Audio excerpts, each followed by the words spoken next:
شافت أشياء المفروض ما تصير، وشفت أشياء همين المفروض ما أشوفها. فجأة العالم صارت وحوش، فجأة العالم صارت زبالة كلش بعد وفاة أبويا. بس يا جميل، المهم فبعد وفاة أبويا صار لي موقف. هذا الموقف لا يمكن أني أنساه، لا يمكن. تمام، كنت دا انظف بالصالة مال بيت جدي، فاني من انظف يعني قاعد مبلله. هاي ما احب انه ما احب احد يدخل لي، انه التنظيف كله يخرب. فخالد يفوت، قلت له خالو لا تفوت دا انظف، بس هاي الكلمه حكيت. هاي بعد وفاه ابويا حتى ال40 ما طالع. كان يقول لي شنو لا تفوت، شنو لا تفوت، على ابو شلاب نخلص شلاب ما ادري شنو، شال شحاته وضربني بيها. المهم ظل انه راد يضربني، بس انه امه تدخل، بيبيتي تدخلت، البيبيتي اللي هي مالت ابوها لامي. تمام، قلت له لا مو عيب عليك تضربها وما ادري شنو. فاني قمت انهاريت، متت بكي. وهذا الموقف اني يقولوا لي نعطيك بيت بالجنه سامحي هذا الشخص على هالموقف. المهم بعدها فتره، بعدها ما طلعت سنه مال بابا، صارت مشكله ويا اختي ودبوا الصوت باختي وقالوا لها انه انت ما ادري شنو، مع العلم هو الصوت منهم، بس طردوا اختي. طردوها خلوني ما اشوفها سنه كامله، ما شافتها ولا هي شايفتني.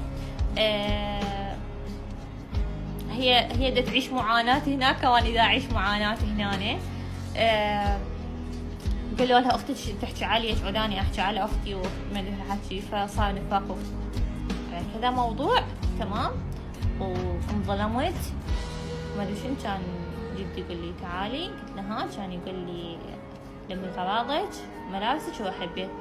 المهم بعد ما جدي قال لي خذي ملابسك وطلع، ما اهتميت يعني، لا بكيت ولا ابد ولا قلت له اوكي عادي شنو يعني. ما بزعت، مليت لعبان نفس روحي لعبت، ما اتحمل بعد هذا، طاقتي خلصت. اوكي، رحت بيت جدي، بيبتي تقول لي خوما انتي، اهل ابويا تقول لي خوما انه انتي ترى ناويه تبقين همينه، مو كافي عندنا وحده. قلت لا ما ابقى. اوكي، ما حد يجي انه اني مطروده. قلت لا ما ابقى. كان تقول لي عباس انت جاي دا اشوف اختي. المهم نفس اليوم شفت انه هي شلون تتعامل اختي نايمه. كان هي الساعه 4:30 الفجر، شلون قاعدها برجليها بالعوجه مالتها.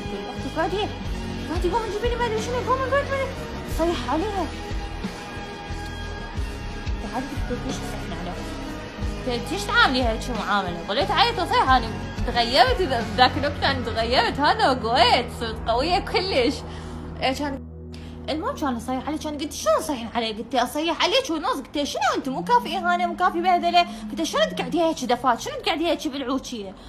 اني بذاك الوقت لا قويت. هذا هو شو تقول والله ما حاجبت لنا بالملابس شنو طلعن، وانا على ابوك انا بخلص تظل تغلط على ابوي. تمام، قلت والله لا اطلع. قلت لها والله لا اطلع. كان تقول لي طلعي يلا روحي نطلعن. قلت اوكي خليجي الصبح بطلع. طلعت اجى الصبح كان المغراضك ترى حطلع، مو تدبون الصوت بيها. تبهدلت كافي انهانت كرامتي، انسحلت لهنا وستوب. اخذت اختي طلع وتقولون انه انتن وما ادري شنو. لا ابوك لا بنخلص كنا ما شنو. قلت تمام. طلعت واني ما اعرف وين اروح. كلش ولا كرامتي وكرامة اختي. يوم اخذت اختي طلعت، قلت يابا هي تصفى، وين ما تريد تصفى خلي تصفى. اخذتها طلعت وين ما ادري. اوكي وين رحنا بالمنتزه مال الطائفيه. احنا قاعد هناك بدنا نفكر انه شو نسوي. احنا فنادق ما يقعدون بناتنا، احنا ولادتنا بغداد فما يقعدونا.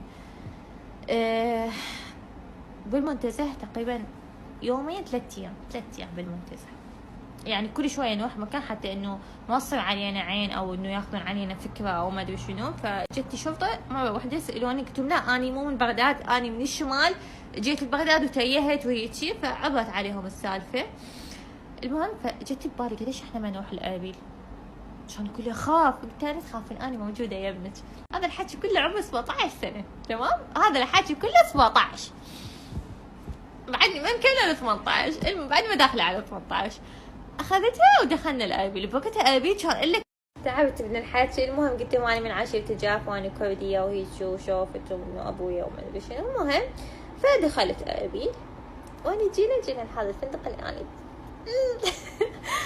فما كنا نقدر اوكي. فقعدنا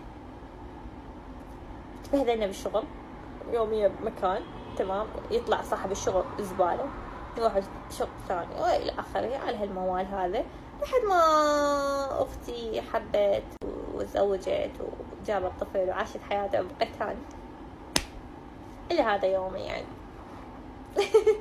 هذا هو. وما اعرف يعني حاليا حياتي وين تصل.